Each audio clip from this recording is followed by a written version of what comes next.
What I see here before me, in this hall, is the potential of our country. Here, together with foundations upon which we can build our dream of peace.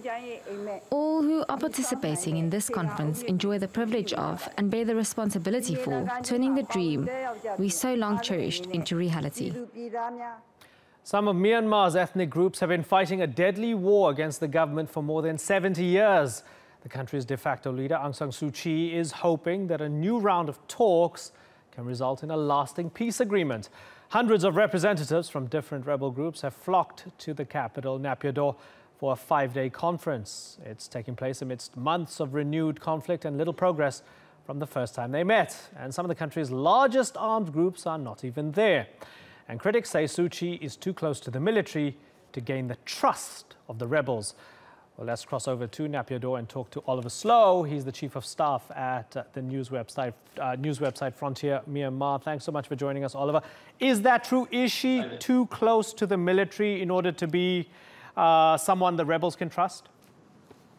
I think it's certainly regarded that way. I think when her NLD party won the election back in November 2015, we saw those scenes of jubilation, of excitement, and there was certainly hope at the time that she'd be able to make a lot of progress on this peace process.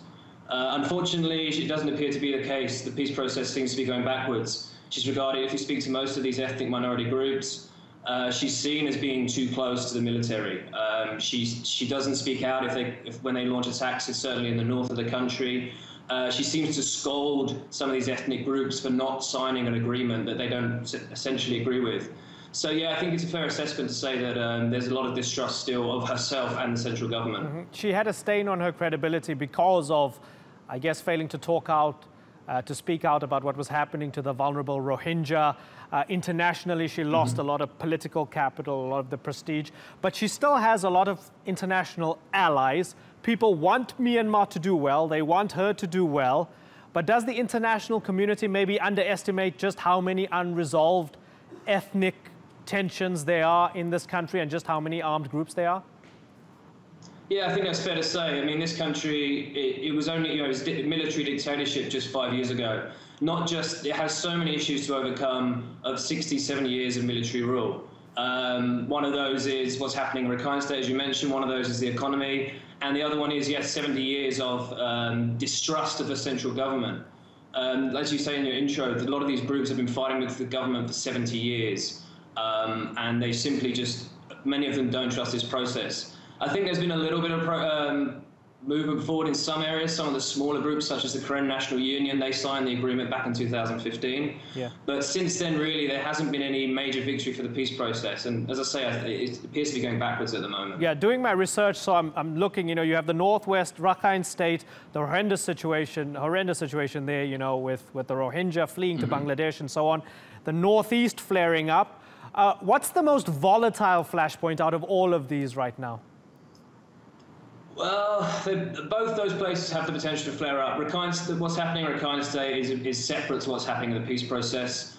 That security clearance operation has apparently ended, but we're keeping a close eye on what's happening there because of what's been happening in the past few months. With regards to the northeast of the country, there's many different pockets of fighting that's been happening, particularly in the last year.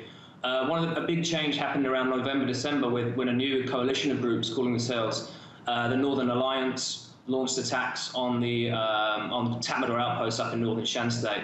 The Northern Alliance is a coalition of 4 groups who have been in conflict with the Tatmadaw for a long time.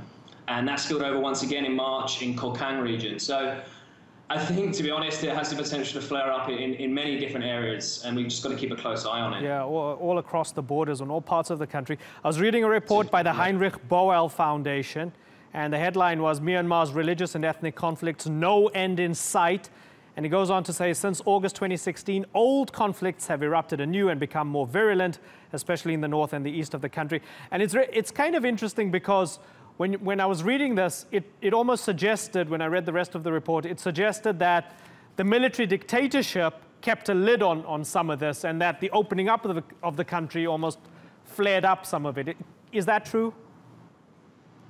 I think, if you look at, for example, what's happening with regards to the prevalence of hate speech, in particular against the Muslim minority, That increased hugely when telecommunications came online. For many, many years, people in Myanmar basically couldn't use the internet because it was too expensive, it was too slow. And then in 2013 that changed when international players came in. And now, while that's been certainly had a good side in many ways, what we've seen the darker side to that is the increase in hate speech, which has contributed to a lot of tension, particularly between Buddhist and Muslim communities here. So is there an increase in a kind of an aggressive Buddhist nationalism at play? It's certainly become more prevalent. We have movements like the Mabata, Uraratu, the infamous monk. And I think there is an issue with that anti-Muslim sentiment does appear to be bubbling on the surface. Whether that existed under the military regime, we just simply don't know. Right. But it has been given more of a platform now. So you have the NLD in power, you have Aung San Suu Kyi, and as we mentioned earlier on, some of the rebel groups don't even want to show up because they don't trust her. She's got the Nobel Prize for Peace. If not her, then who? Is there any uniting factor in this country? I think they need the NLD needs to breed, or whatever leader in this country is to breed a new generation of leaders. And there's a wonderful civil society in this country, but they are being ignored in almost every facet of this country's development.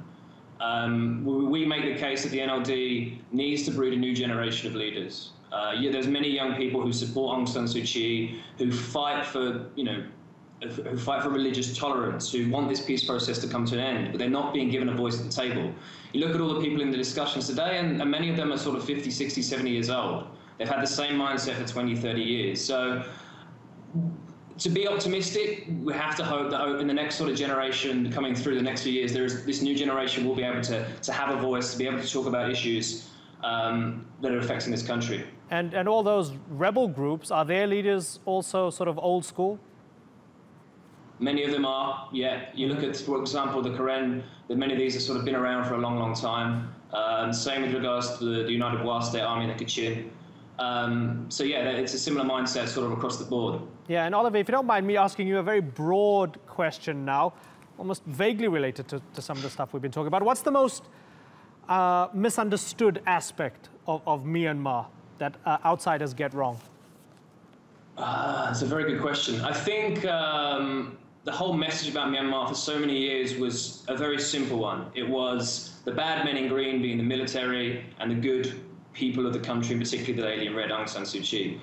The reality is, like many places, the country is much more complex than that. The NLD has some good points, it has some good leaders, it has some good politicians who are really trying to make calls, but there are some who perhaps don't hold the democratic ideals that we hope they'd have, that perhaps in this mindset as the past.